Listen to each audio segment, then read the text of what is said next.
buenas a todos y bienvenidos. Hoy vamos a hablar de lentes, más concretamente de cuáles podrían ser buenas opciones a la hora de comprar nuestro primer lente. Nosotros sabemos que las cámaras reflex generalmente vienen con un lente kit, un lente estándar que suele ser el 18-55, pero es un lente relativamente limitado. Podemos sacar el relativamente, es un lente limitado. No quiero tirarle mucho para abajo porque realmente sirve, es un lente que funciona.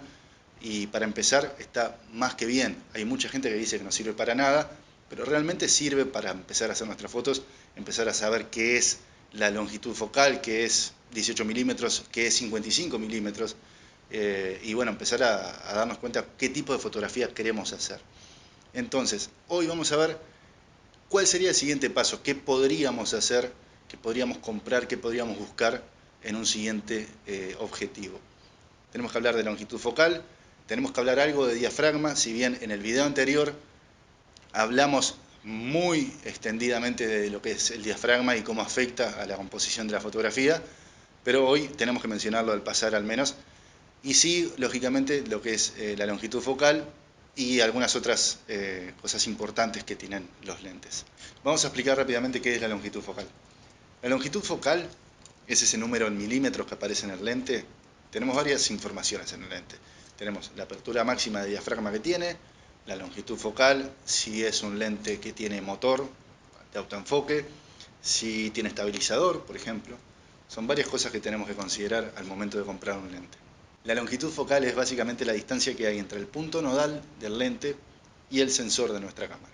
Es decir, donde los rayos de luz convergen y se proyectan hacia el material fotosensible, que en este tipo de cámaras era un film fotográfico, un rollo de película, y en las cámaras digitales, las cámaras que tenemos hoy en día, es un sensor, pero cumple exactamente la misma función, es un material fotosensible. Esa distancia que hay entre donde está ese punto donde se cruzan los rayos de luz y ese material fotosensible, esa distancia entonces es la longitud focal. Cuando nosotros hacemos zoom, lo que hacemos es mover ese punto nodal hacia adelante o hacia atrás. Bueno, muy bien, comencemos con el 50 mm 1.8. Aquí lo primero que vamos a notar es un gran salto de calidad a nivel fotográfico si venimos trabajando con un 18-55, por ejemplo. Este lente es un lente muy nítido y de una calidad muy buena, sobre todo por el bajo costo que tiene. Y además tenemos una gran apertura de diafragma a 1.8, lo que nos permite jugar mucho con la profundidad de campo. Por ejemplo, en retrato para difuminar el fondo, para destacar a nuestro modelo del fondo y generar ese bokeh tan lindo que viene a ser la parte difusa de la imagen, destacando así el punto donde hacemos el enfoque. Entonces tenemos un lente que es muy nítido, con una buena apertura de diafragma, lo que nos da luminosidad y bokeh. Recordemos que bokeh es el término japonés para desenfoque. Es ese desenfoque al fondo que a veces hacemos en fotografía de retrato o en fotografía donde queremos detallar y destacar a nuestro sujeto fotográfico.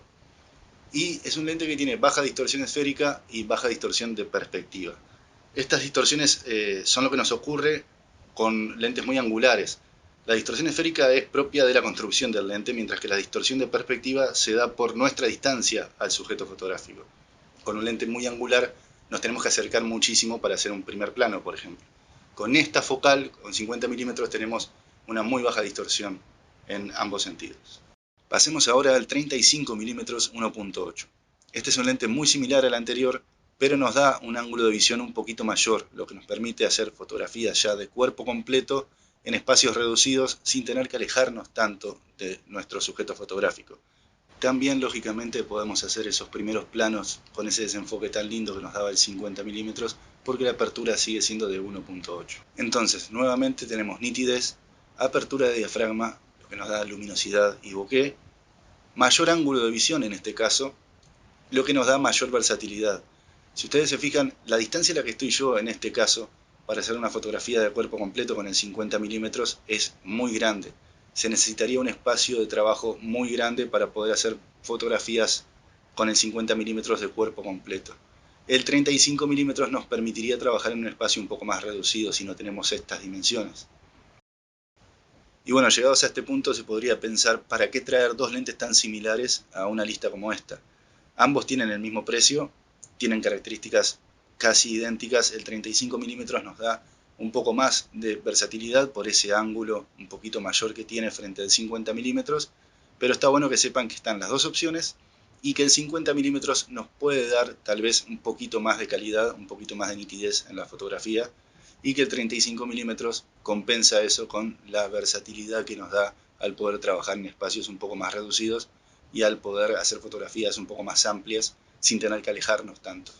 Entonces, llegados a este punto donde vemos que hay una importancia considerable en el ángulo de visión que tenemos, vamos a ver las diferencias de ángulo que nos dan las diferentes longitudes focales. Aquí les armé un ejemplo para que se hagan una idea del ángulo de cobertura que tendríamos con un 18 milímetros, por ejemplo unos 100 grados de cobertura de visión, en 35 milímetros 62 grados de visión, en 50 milímetros ya tenemos 46 grados de visión, y en 105 milímetros se nos reduce a 23 grados el ángulo de visión. Estos valores en un formato de sensor completo, en un full frame. Bueno, pasemos al 1750 2.8 de Sigma. Aquí vamos a tener un salto lógico en precio, pues veníamos hablando de focales fijas y eso permite fabricar un buen lente con un costo reducido. En este caso pasamos a un lente de focal variable, lo que hace que su construcción sea más compleja. De todas formas, dentro de lo que hay en el mercado, el precio de este 1750 es muy razonable y por eso está en esta lista. Además cumple con mi cronología. Primero tuve el 50 milímetros, después el 35 y el tercer lente que adquirí fue este 1750. Es el sustituto natural del 1855, pero hablamos de un lente que no tiene nada que ver en calidad con aquel lente kit. Todo comienza desde que lo tenemos enfrente, desde que lo tenemos en la mano. Uno parece de juguete y el otro es sólido y robusto. Para empezar, tenemos una apertura máxima de 2.8 que se mantiene en todo el recorrido, y en el 1855 teníamos una apertura máxima de 3.5 en 18 milímetros que se iba cerrando hasta 5.6 cuando llegábamos a los 55 milímetros. No es razonable comparar ambos lentes, así que detallemos lo que nos da este 1750. Es un lente con el que podemos salir a hacer toda clase de fotografías sin necesidad de cambiarlo a cada momento. Podemos hacer fotos en la ciudad, fotos de paisaje, retratos. Es sumamente versátil. Si bien a veces podemos extrañar un poco la apertura de 1.8 que nos da el 50 o el 35, el bokeh que nos da este 1750 a 2.8 cuando estamos en 50 milímetros es muy agradable. Bueno, eso ha sido todo por hoy. Espero que les haya gustado el video, que les haya sido útil sobre todo. Y por supuesto que pueden hacerme todas las preguntas que quieran aquí a través de la caja de comentarios o por Instagram o por cualquiera de las vías de contacto que les dejo todas aquí en la descripción del video. Nos vemos en la próxima. Que pasen muy bien.